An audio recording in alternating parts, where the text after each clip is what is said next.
So good morning to all.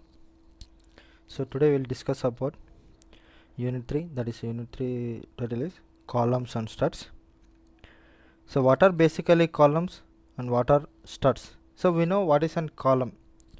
So column is nothing but it is a vertical member which is subjected to an axial load and where the both ends are rigidly fixed. So if you see here, this is a column section.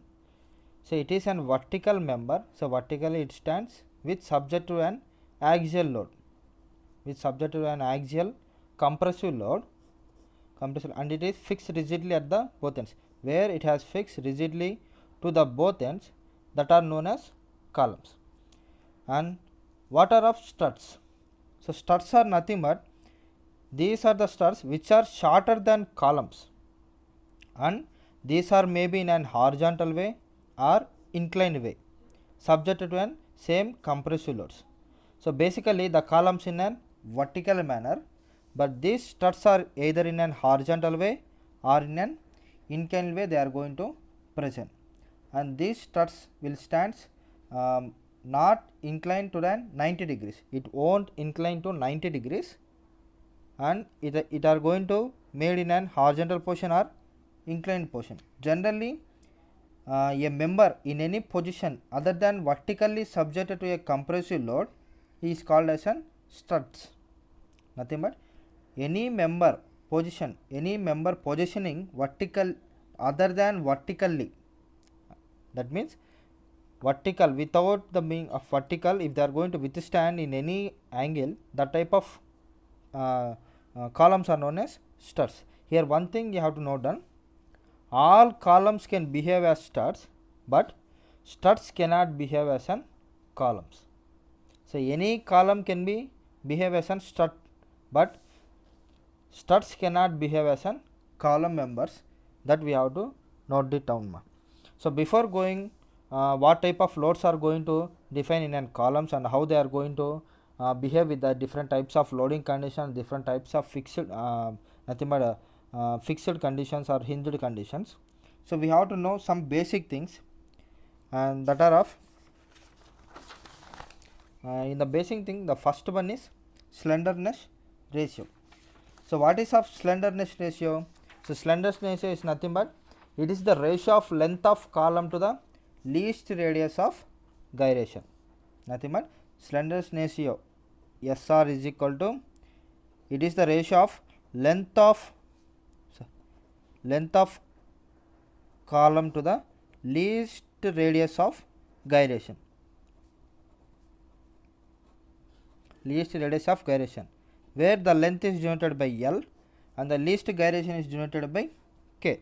So we know the length of the column, we don't know the value of K. To find out the value of K, K is equal to root of moment of inertia minimum divided by area of cross section. So by making this equation, we are going to get the value of K. By substituting here, we are going to get the slenderness ratio. And one thing here you have to note down, for this value we are not going to have any units. So this is of slenderness ratio. So slenderness ratio is nothing but is the ratio of length of column to the least radius of gyration, that is slenderness ratio. And next one is buckling load and crushing load. So we have to know what is an buckling load and what is an crushing load. So first we will go with the buckling load. So buckling load is nothing but the maximum axial compressive load at which column starts buckling is known as buckling load, or it can be defined as crippling load or critical load. Nothing but, so consider this is an column section. If I am going to apply the load here, if the column is going to bulk in this manner, if the column is going to bulk in this manner, nothing but if it is going to bulk in this manner, nothing but it is going to bend towards in this direction, then this effect is known as bulking effect. Similarly, crushing load. crushing load is nothing but maximum compressive load at which column starts to crushing is known as crushing load. Nothing but here the load has tends in an horizontally, it is going to tends in an x direction, where crushing load is nothing but completely it is going to, so if you are going to consider this is an column, when I am going to apply the load here, the compressive load, the column completely it is going to tend towards, so compressive load. So that is the difference between buckling load and crushing load. So next, depend on this, we are going to have the safe load. So safe load is nothing but it is the load which a column can withstand safely without any bulking failure. Bulking failure is nothing but it is going to tend in this direction.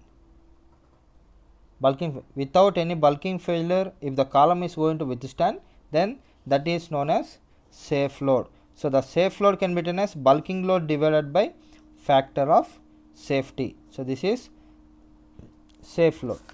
And next, depend on this, so on the basis of slenderness ratio, we are going to have different types of columns. So the columns are basically classified into three types on the basis of slenderness ratio. So on the basis of slenderness ratio, the columns are divided into three types. They are short columns, medium columns and long columns. So short columns, so how these are going to behave, now we will go with respect to slenderness ratio, we have to define. So first we will go with the short columns. So these short columns, so for this the slenderness ratio L by K, the slenderness ratio should be less than 32. Similarly, for medium columns, the slenderness ratio is between 32 to 120 it is going to behave. Similarly, for long columns, the slenderness ratio is greater than 120. So for short columns, the slenderness ratio L by K is less than 32, and for medium column it is between 32 to 120, and for the long columns it is greater than 120 slenderness ratio. Next, in the short columns, the buckling effect is negligible.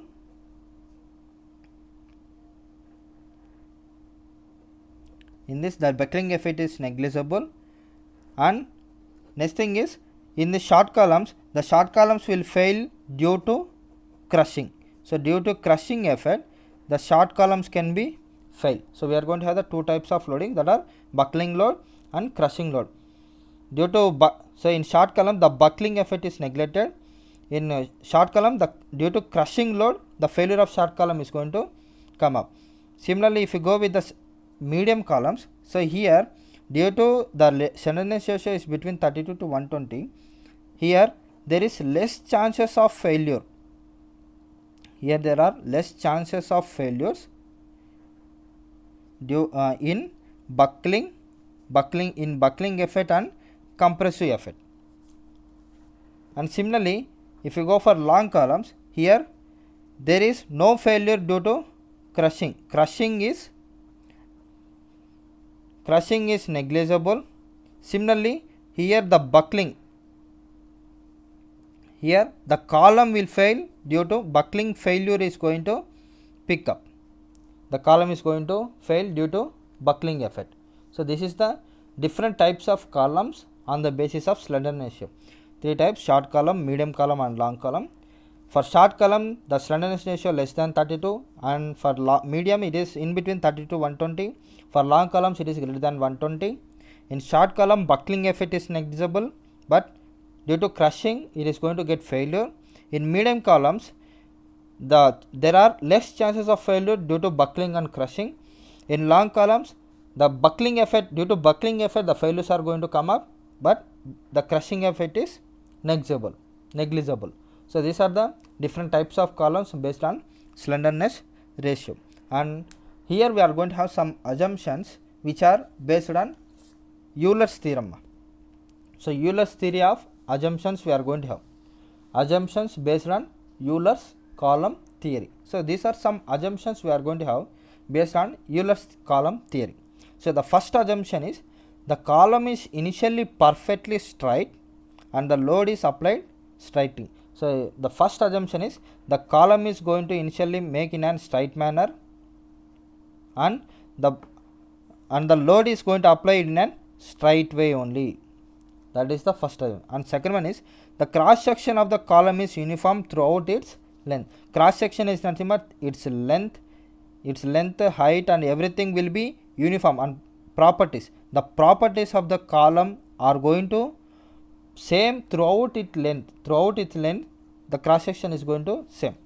And the third one is the column material is perfectly elastic, homogeneous and isotropic, which obeys Hooke's law.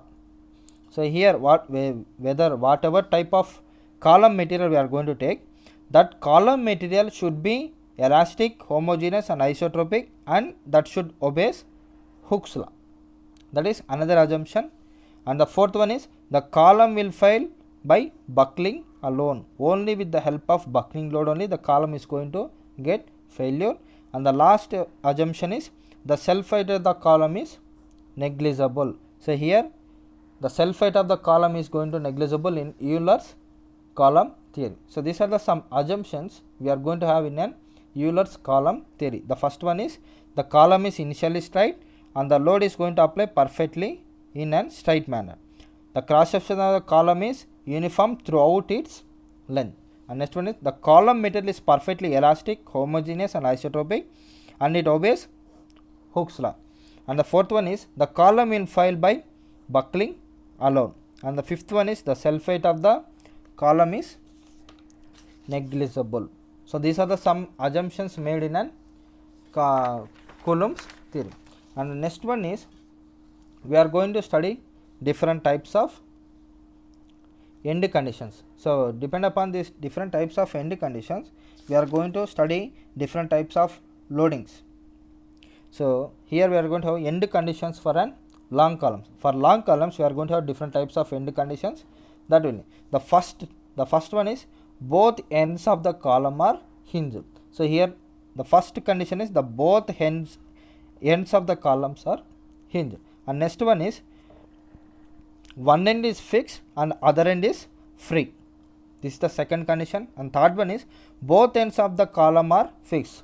Fourth one is one end is fixed and other one is pinned condition. So these are the four conditions we are going to have. So with the help of these four conditions, with the help of crushing load, nothing but crippling load, we have to discuss how they are going to behave with the help of crippling loads. Nothing but we are going to apply the loads at the top or bottom and we are going to analyze them. So with the help of these column conditions, now we are going to define how they are going to behave with the help of crippling loads. So the things are both ends of the columns are hinged, one end is fixed and other end is free, both ends are fixed, one end is fixed and other end is pinned. So these four conditions we have to discuss. So before going to discuss about these conditions, we have to see some sign conventions, how they are going to behave, some sign conventions. So sign conventions. So if the column, if it is a column, if I am going to apply the load here, this is of AB column, if I am going to apply the load here, if the column is going to behave in an convexity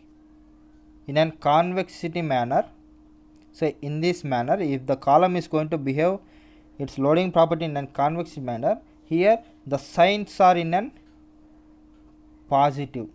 Similarly, if the column is going to, so this is of AB column, if I am going to apply the compressive load here, if the column is going to behave in an concavity manner, then this is in an negative. So these condition can be considered as negative conditions. So these two sign conventions we have to discuss. With the help of these two sign conventions, we will discuss the matter.